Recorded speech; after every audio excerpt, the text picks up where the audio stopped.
Hello guys, क्या हाल चाल आप सबके। आई एम दीप्ति फ्रॉम प्रतियोगिता मंत्रा एंड आज की इस वीडियो में हम करने वाले हैं एडजेक्टिव वर्सेस एडवर्ब। देखो, ये एडजेक्टिव और एडवर्ब वाली कन्फ्यूजन एक ऐसी है जिसमें मोस्टली स्टूडेंट्स मिस्टेक कर ही देते हैं। भाई, क्या एडजेक्टिव होता है, क्या एडवर्ब, कौन से वर्ड्स ऐसे हैं जो एडजेक्टिव की कैटेगरी में आते हैं, कौन से वर्ड्स ऐसे हैं जो एडवर्ब की कैटेगरी में आते हैं। तो ये सारी चीज़ें आज की हम वीडियो में समझने वाले हैं। ध्यान से देखना, पूरी वीडियो बहुत ही ज़्यादा इंपॉर्टेंट है। ठीक है, सारी चीज़ें आपको क्लियर हो जाएंगी। देखो, एक मेनली बात की जाए तो एडजेक्टिव आपके जो क्वालिफाई करते हैं वो नाउन को एंड प्रोनाउन को क्वालिफाई करते हैं। ठीक है, एडजेक्टिव को हिंदी में बोला जाता है विशेषण, यानी कि जो विशेषता बताए नाउन की एंड प्रोनाउन की। ठीक है, एडवर्ब की अगर बात की जाए तो एडवर्ब आपकी विशेषता बताते हैं वर्ब की। हिंदी में इनको बोला जाता है क्रिया विशेषण। तो ये आपके क्वालिफाई करेंगे वर्ब को, ये आपके क्वालिफाई करेंगे एडजेक्टिव को। ठीक है, ये आपके क्वालिफाई कर सकते हैं एक और एडवर्ब को, और ये कभी कभी पूरे कंप्लीट सेंटेंस को भी क्वालिफाई करेंगे। तो बेसिक डिफरेंस आपको समझ में आ गया। एक एडवर्ब कभी भी नाउन एंड प्रोनाउन को क्वालिफाई नहीं कर सकता है, इस चीज़ को आप ध्यान में रखना। नाउन एंड प्रोनाउन को क्वालिफाई करेंगे एडजेक्टिव्स, वर्ब, एडजेक्टिव, एडवर्ब, और कंप्लीट सेंटेंस को क्वालिफाई करेंगे एडवर्ब। नाम से ही आप इनके डिफरेंस को समझ सकते हो, विशेषण एंड क्रिया विशेषण। Got my point. अब मैंने आपके सामने एक वर्ड दिया है क्विक। आपको करना ये है 30 सेकेंड्स लो और मुझे फटाफट से इसका मतलब अपने माइंड में ये सोचना कि अगर मैं आपको बोलूं कि नाउन बनाओ, इसको आपको चेंज करना है नाउन में, तो आप कैसे चेंज करोगे। क्विक आपका एडजेक्टिव है, ठीक है। अगर आपको चेंज करना है इसको नाउन में तो आप कैसे चेंज करोगे।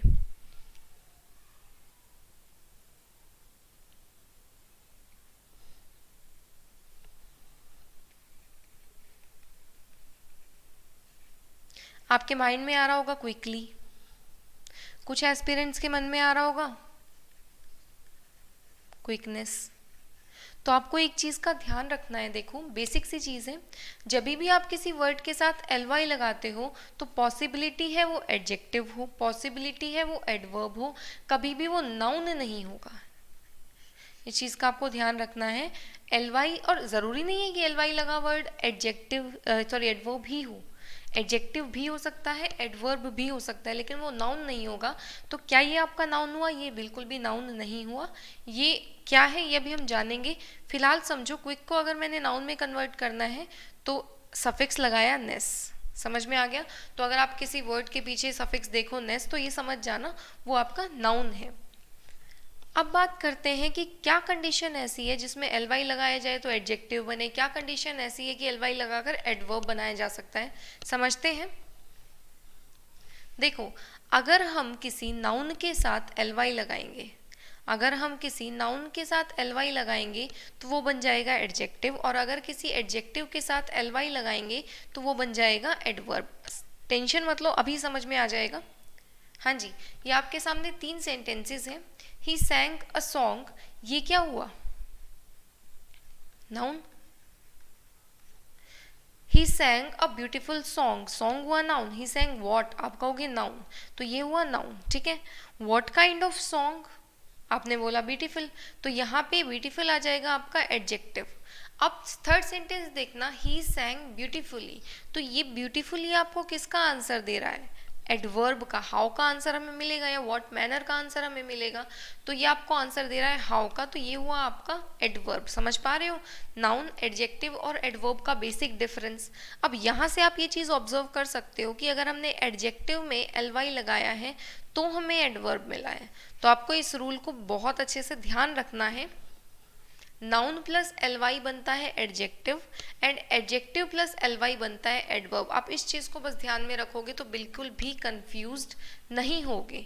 समझ में आ रही है मेरी बात? हाँ जी। अब अगर यहाँ पे लिखा a quick fox jumped, a quick fox jumped, तो यहाँ पे आप देख सकते हो नाउन को क्वालिफाई किया है क्विक ने, तो यहाँ पे क्विक क्या हुआ आपका? एडजेक्टिव। लेकिन अगर इसी चीज़ को हम लिखें अ फॉक्स जम्प्ड क्विकली, तो यहाँ पे ये क्विकली क्या होगा? हाँ जी, बिल्कुल सही आपने बताया। एडजेक्टिव के साथ एलवाई लगाने से क्या मिल जाता है हमें? एडवर्ब। और आप देख सकते हो ये वर्ब को क्वालिफाई कर रहा है, राइट? समझ में आया भाई? तो वो कौन से ऐसे वर्ड्स हैं जो एग्जामिनेशन पूछता है और मोस्टली स्टूडेंट्स कंफ्यूज हो जाते हैं? देखो ये हैं वो वर्ड्स, ये जो फॉलोइंग वर्ड्स है इनको एस्पिरेंट्स मिस्टेक कर देते हैं एडवर्ब, लेकिन ये एक्चुअल में अपने आप में एडजेक्टिव से। आप देख सकते हो मैन आपका नाउन है, नाउन के साथ एलवाई लगाया मैनली, एडजेक्टिव बना। विमेन आपका नाउन है, एलवाई लगाया विमेनली, एडजेक्टिव हुआ। कावर्ड आपका नाउन है, एलवाई लगाया, एडजेक्टिव बना। Niggard noun, niggardly adjective. Miser miserly. Friend friendly. अब आप देखो योर्स फ्रेंडली लिखते हो, ये चीज़ तो सबको पता है कि योर्स, इनके बाद ये प्रेडिकेटिव यूज़ किए जाते हैं, इनके बाद नाउन नहीं आना चाहिए। फ्रेंडली आपका एडजेक्टिव है, नाउन ही तो नहीं आना चाहिए, कुछ और तो आ सकता है। वीक आपका नाउन है, वीकली बन जाएगा एडजेक्टिव। ईयर आपका नाउन है, ईयरली बन जाएगा एडजेक्टिव। मंथली। अब आप एक सेंटेंस लिखते हो शी अर्न्स मंथली, हाँ जी, एक सेंटेंस लिखते हो शी अर्न्स मंथली। अब मंथली क्वालिफाई किसको कर रहा है? वर्ब को। तो यहाँ पे मंथली की प्लेसमेंट तो सही नहीं है क्योंकि आना चाहिए एडवर्ब, लेकिन मंथली क्या है? एडजेक्टिव है। समझ पा रहे हो मेरी बात? तो इस तरीके से अगर चीज़ों को सीखोगे तो अच्छे से कर पाओगे और मिस्टेक भी नहीं होगी। हाँ जी, आप सिंपल कह सकते हो रिचा अर्न पर मंथ या एवरी मंथ, इस टाइप से आप कह सकते हो। हाउ ऑफन का हमें आंसर मिलना चाहिए। अब ये एक सेंटेंस है जो बहुत ज़्यादा एग्जामिनेशन में पूछा जाता है। भीमा फॉट कावर्डली इन दी बैटल। अब स्टार्टिंग में देखने में सेंटेंस लगेगा करेक्ट है, लेकिन अगर आप इस रूल को ध्यान में रखोगे तो आप एरर बता सकते हो, बिल्कुल बता सकते हो। हाँ जी, क्या एरर होनी चाहिए?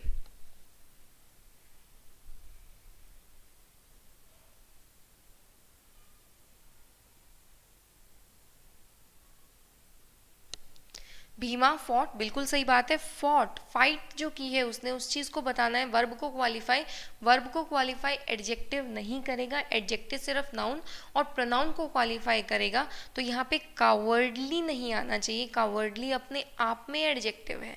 आना क्या चाहिए? अब आपका क्वेश्चन होना चाहिए, ठीक है चलो कावर्डली नहीं आएगा, लेकिन फिर आना क्या चाहिए? आप लिखो Bhima fought in a cowardly manner. अब मैनर अपने आप में पार्ट्स ऑफ स्पीच में नाउन है, नाउन को क्वालिफाई का किया कावर्डली एडजेक्टिव ने, बात खत्म। Bhima fought cowardly in Bhima fought in a cowardly manner in the battle, या Bhima fought in a manly manner. समझ पा रहे हो? तो दोनों ही तरीकों से बस आपको एक ही चीज़ का वो ध्यान रखना है, वो ये है कि अगर हम एडजेक्टिव के साथ एलवाई लगाएंगे तो ही हमें एडवर्ब मिलेगा, अगर हम नाउन के साथ एलवाई लगाएंगे तो हमें मिल जाएगा एडजेक्टिव। बस इस रूल को ध्यान रखो, ये बहुत ही बेसिक लेवल का क्वेश्चन है। ये वो सेंटेंस है जो स्टूडेंट्स क्रैम कर लेते हैं, हाँ भाई कावर्डली है तो कावर्डली नहीं आना चाहिए। सपोज आपको कहीं पे लिखा हुआ मिल जाए कि ही इज़ अ माइजरली या ही इज़ अ माइजरली, मतलब सिंपल इस तरीके से लिखा जाए ही इज़ माइजरली, तो वो सेंटेंस ठीक हो जाएगा। लेकिन अगर लिखा हुआ आपको मिल जाए ही इज़ अ माइजर पर्सन, तो माइजर अपने आप में नाउन है, पर्सन अपने आप में नाउन है, लिखोगे क्या? माइजरली, उसको आप एडजेक्टिव बना दोगे। समझ में पा रहे हो? दोनों ही तरीक़ों से हो सकता है ये यहाँ से एरर पूछ ले, हो सकता है वो यहाँ से एरर पूछ ले, बस आपको ध्यान इस चीज़ का रखना है। सबसे पहली बात तो ये चीज़ कि हर एलवाई लगा वर्ड आपका एडवर्ब नहीं होगा, ठीक है? नाउन के साथ अगर एलवाई है तो वो एडजेक्टिव होगा, अगर एडजेक्टिव के साथ एलवाई है तो ही वो एडवर्ब होगा। तो बेसिक डिफरेंस सबको समझ में आ गया? हाँ जी, फटाफट से देख लेते हैं क्या इस वीडियो में हमने सीखा है। इस वीडियो में हमने ये सीखा है कि एडजेक्टिव आपका क्वालिफाई कर सकता है नाउन एंड प्रोनाउन को, एडवर्ब आपका क्वालिफाई कर सकता है वर्ब को, एडजेक्टिव को क्वालिफाई कर सकता है एडवर्ब को, और कंप्लीट सेंटेंस को क्वालिफाई कर सकता है। ध्यान रखना कभी भी नाउन और प्रोनाउन को डायरेक्टली एडवर्ब क्वालिफाई नहीं करेगा। दूसरी मोस्ट इंपॉर्टेंट चीज़ ये सीखी है, हर एलवाई लगा वर्ड एडवर्ब नहीं होगा। तीसरा रूल ये सीखा है कि नाउन के साथ एलवाई लगाओ बनेगा एडजेक्टिव, एडजेक्टिव के साथ एलवाई लगाओ बनेगा एडवर्ब। ध्यान रखना, आई होप आपको ये टॉपिक अच्छे से क्लियर हो गया होगा। नेक्स्ट वीडियो में हम मिलेंगे और भी अच्छे और भी इसी तरीके के टॉपिक्स के साथ जिसमें मोस्टली एस्पिरेंट्स को कन्फ्यूजन रहती है बट एक्चुअल में बहुत ही ईजी वो चीज़ होती है। हाँ जी, इसके अलावा अगर आप SSC CGL 2019 मेंस को प्रिपेयर करके चल रहे हो या SSC के किसी भी एग्जामिनेशन के लिए प्रिपेयर कर रहे हो तो अनअकैडमी प्लस पे आपको एक प्लान लेना है। उसी में maths, English, general awareness, reasoning सभी सब्जेक्ट के सभी टॉप एजुकेटर्स के कोर्सेज आपको मिल जाएंगे। Mock test, class PDF, doubt clearing session सारी चीज़ें इंक्लूडेड है एक ही प्लान में। 1 ईयर का प्लान पड़ जाता है करीब 4800 रुपीज़ का, 6 मंथ्स का प्लान पड़ जाता है करीब 3800 रुपीज़ का। इस प्राइस पे अगर आपको प्लान परचेज करना है तो डिस्काउंट कोड लगाना होगा प्रतियोगिता मंत्रा। ओके, अनअकैडमी ऐप पे जाना, प्लस सेक्शन में जाना, SSC एग्जाम्स को चूज़ करना, अपना प्लान चूज़ करना और यहाँ पे आपको कोड लगाना है प्रतियोगिता मंत्रा विदाउट स्पेस और आपको डिस्काउंट मिल जाएगा। 1 ईयर का प्लान बेस्ट रहेगा, एक तो आपको मैक्सिमम डिस्काउंट मिलता है, दूसरी ये चीज़ है कि मेंस के साथ साथ टियर 3 फिर 2020 का अटेम्प्ट, ये सारी चीज़ें हो जाएंगी। और SSC मल्टीपल एग्जामिनेशंस कंडक्ट कराती है थ्रू आउट द ईयर, तो वो सारी एग्जामिनेशन इसमें कवर हो जाएंगी। अगर आप 6 मंथ्स का प्लान परचेज करोगे तो यहाँ से करीब 1000 रुपीज़ ज़्यादा लगेंगे बट 1 साल के लिए टेंशन फ्री हो जाओगे, कहीं भी आपको इधर उधर भटकने की नीड नहीं रहेगी। हाँ जी, SSC के अलावा आप किसी भी और एग्जामिनेशन के लिए प्रिपेयर कर रहे हो, कोई भी और प्लान आपको परचेज करना हो, कोई भी कोर्स आपको परचेज करना हो तो भी सेम डिस्काउंट कोड का यूज़ करना है फॉर द मैक्सिमम डिस्काउंट, प्रतियोगिता मंत्रा विदाउट स्पेस अप्लाई करना और आपको डिस्काउंट मिल जाएगा। मिलते हैं नेक्स्ट वीडियो में, टेक केयर।